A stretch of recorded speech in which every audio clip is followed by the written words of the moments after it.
Isang mapagpalang araw sa ating lahat. Ako ang inyong lingkod, Elijah Paul John Valdez, at welcome sa ating daily devotions. Ang ating verse for today ay nasa ikalawang Pedro, chapter 1, verse 20 to 21. Sinasabi dito na, higit sa lahat, unawain ninyong walang makapagpaliwanag ng alinmang propesiya sa kasulatan sa sariling kakayahan, sapagkat ang pahayag ng mga propeta ay hindi nagmula sa kalooban lamang ng tao.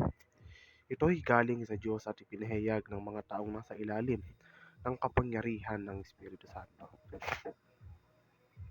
Ang Biblia ay itinuturing na kinasihan ng Diyos dahil ginamit ng Diyos ang banal na Espiritu upang impluwensyahan ng mga taong may akda upang isulat ang kasulatan. Ito ay nakasaad sa ikalawang Timoteo, which is yung devotion natin kahapon, na nagsasabing ang lahat ng kasulatan ay kinasihan ng Diyos. Sinasabi ng Biblia na ang bawat salita sa Biblia ay nagmula sa Diyos. Ang pananaw na ito sa Biblia ay tinatawag nating verbal plenary inspiration.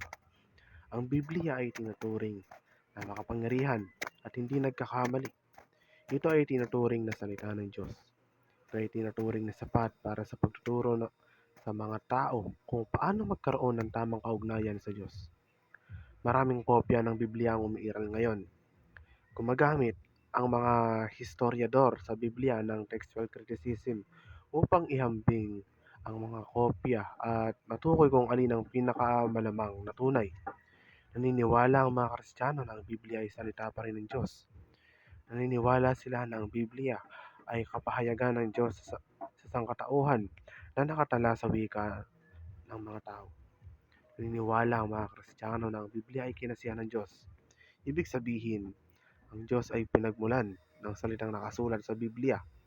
Naniniwala sila na ang Biblia ay isang pinag-isang aklat sa kabila ng pagsulat ng maraming may akda sa loob ng mahabang panahon.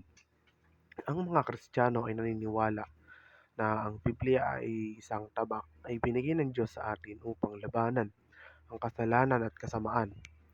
Naniniwala sila na ang pagbabasa ng Biblia ay tumutulong sa atin na mas makilala ang Diyos at mamuhay ayon sa kanyang kalooban.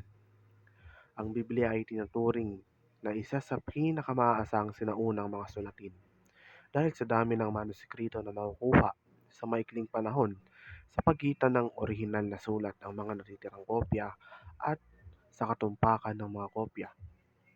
Ang Ebanghelyo ni Jesucristo ay tinuturing ng ilan na nakataya sa maraming aspeto ng buhay kabilang ang doktrina. Ang Ebanghelyo ay tinuturing na pundasyon ng buhay at gawaing Kristiyano. Ang Biblia ay tinuturing na ang tanging pinagmulan ng teolohiya at kasanayan.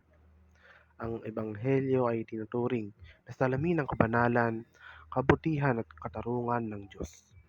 Ang Ebanghelyo ay tinuturing na nakasentro sa buhay, kamatayan at muling pagkabuhay, at pag-akyat sa langit ni Jesucristo. Ang Ebanghelyo ay tinuturing na batay sa ideya na ang sangkatauhan ay nagbibigyang katwiran sa pamamagitan ng pananampalataya kay Kristo lamang. Muli, ako ang inyong lingkod, Elijah Paul John Valdez, at dito na nagtatapos ang aking daily devotions.